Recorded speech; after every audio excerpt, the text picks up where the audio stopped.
Welcome back to another explainer where we dive into an ancient text absolutely packed with high-stakes political drama, careful orchestration, and, well, some pretty explosive family dynamics.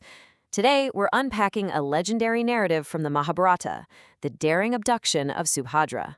Now, this isn't just some simple story of a kidnapping. It is a meticulously planned heist that triggers a massive political crisis. We're going to break down exactly how it happened, the frantic response it provoked, and the intense standoff it created between two very powerful brothers. Alone shall I today make the earth destitute of Kauravas. Wow, right? Let's kick things off with this incredible threat from Valadeva, because it perfectly sets the stage for the chaotic fallout we're about to explore. When he says he's going to make the earth destitute of Kauravas, he isn't messing around. He is promising total annihilation. He's vowing to literally wipe an entire lineage off the map. Keep this absolute fury in the back of your mind, because understanding exactly how we get to this level of apocalyptic anger is the core of our explainer today. Okay, before we really get into the thick of it, let's do a quick cheat sheet on character names, because this text liberally uses several aliases for the same key players, and it can be super easy to get lost. So as we go through the events, just remember this. Arjuna is our mastermind, but he's also called the Nanjaya or Jishnu. Krishna, the silent strategist of our story, goes by Vasudeva or Janardana. And that furious brother who just promised to destroy the earth, that's Balarama, frequently referred to in our text as Valadeva or Halayuda. All right, part 1, the golden chariot plan. Let's get into the setup. So the abduction of Subhadra was definitely not a crime of opportunity. It was a highly premeditated operation. This wasn't some random act of passion. The text explicitly tells us that Arjuna, our protagonist here, actually got the green light from both Yudhishthira and Krishna. He sat down and settled everything that required to be done in consultation with Krishna. It's a crucial detail, you know. It completely elevates the act from a rogue kidnapping to a sanctioned, albeit secret, political maneuver involving the very top of the hierarchy. And he really wasn't taking any chances. He outfits his golden car like a weapon of mass destruction. Look at these specs.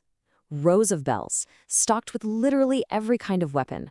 Wheels that sound like roaring thunderclouds, and the legendary steeds Saivya and Sugriva pulling the whole shebang. It's described as having a splendor like a blazing fire, designed specifically to strike terror into the hearts of foes. Make no mistake, this is an extraction vehicle built for war. But here's the kicker. Despite having this blazing, terrifying chariot, Arjuna uses a cover story.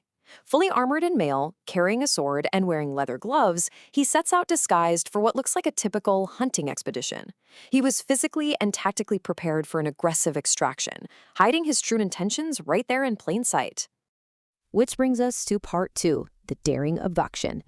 Now we transition from all that calculated preparation to the swift, decisive execution of the plan. The really crucial point here is that Subhadra was entirely unsuspecting. The text carefully details her movements, showing she's just peacefully finishing her religious duties. She pays homage to the Raivataka hill, worships the deities, receives blessings from the Brahmanas, and completes a walk around the hill. She is simply making her way back home to the city of Dwaraka, completely unaware of the trap that's waiting for her. And then bam, the trap springs. The text notes Arjuna is afflicted with the shafts of the god of desire. In a flash of sudden violence, he ambushes the Yadava girl of faultless features, forcibly drags her into that terrifying golden car we just talked about, and immediately speeds off toward his own city of Indraprastha. The heist is complete. But man, the fallout is just beginning. Let's move to part 3, chaos in the assembly. Let's watch this turn into a full-blown political crisis in the Yadava court of Subhadra. The reaction is instantaneous and, honestly, explosive. The text explicitly outlines the strict hierarchy of the court's response, showing how news of the abduction travels up the chain of command. It starts on the ground with Subhadra's armed attendants, who immediately realize they're outmatched and run crying to the city of Dwaraka. They bypass the lower ranks and report directly to the chief officer of the court. He blows this loud, gold-decked trumpet calling everyone to arms, and only once they are gathered does he formally announce Arjuna's or Jishnu's conduct. The timeline here is just crazy rapid, perfectly capturing the sheer panic and frantic urgency. The moment that trumpet blares, the tribes, the Bhojas, Vrishnis, and Andhakas pour in from all sides. The text tells us they literally drop their meals.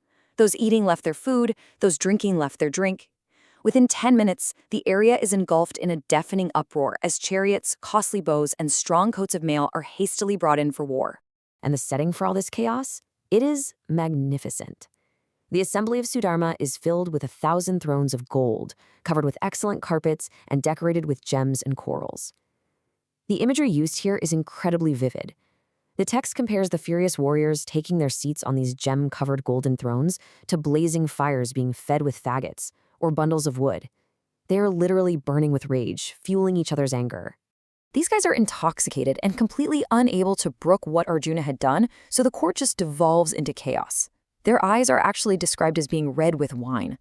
In their sheer impatience, some of the men don't even wait for their charioteers. They start yoking their gold-decked horses themselves, roaring for their weapons. It is a scene of pure, unbridled, drunken fury.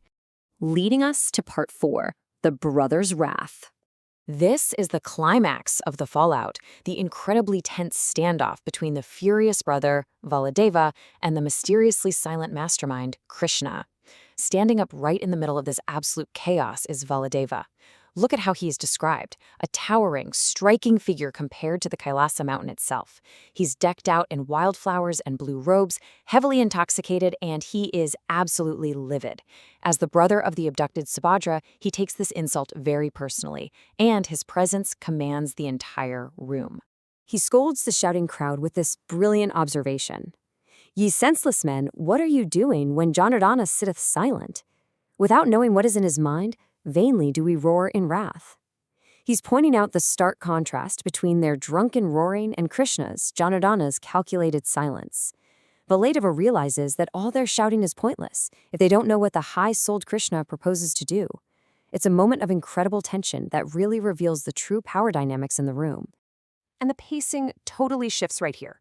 That chaotic uproar, it instantly flatlines into dead silence. The crowd exclaims, "Excellent, excellent," to Valadeva's words, and they all sit back down in their golden thrones. All eyes turn to Krishna. You could hear a pin drop. The room waits with bated breath, but before Krishna can answer, Valadeva speaks directly to him, laying out exactly why this betrayal cuts so deep. Valadeva unleashes this incredibly powerful metaphor. What man is there born of a respectable family that would break the plate after having dined from it? He reminds Krishna that Arjuna was a welcomed, honored guest in their home.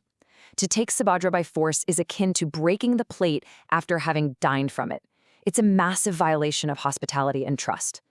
Valadeva is asking, how could someone from a quote-unquote respectable family act so rashly against the very people who just served him? The emotional weight of the betrayal peaks right here as Valadeva compares himself to a trampled snake.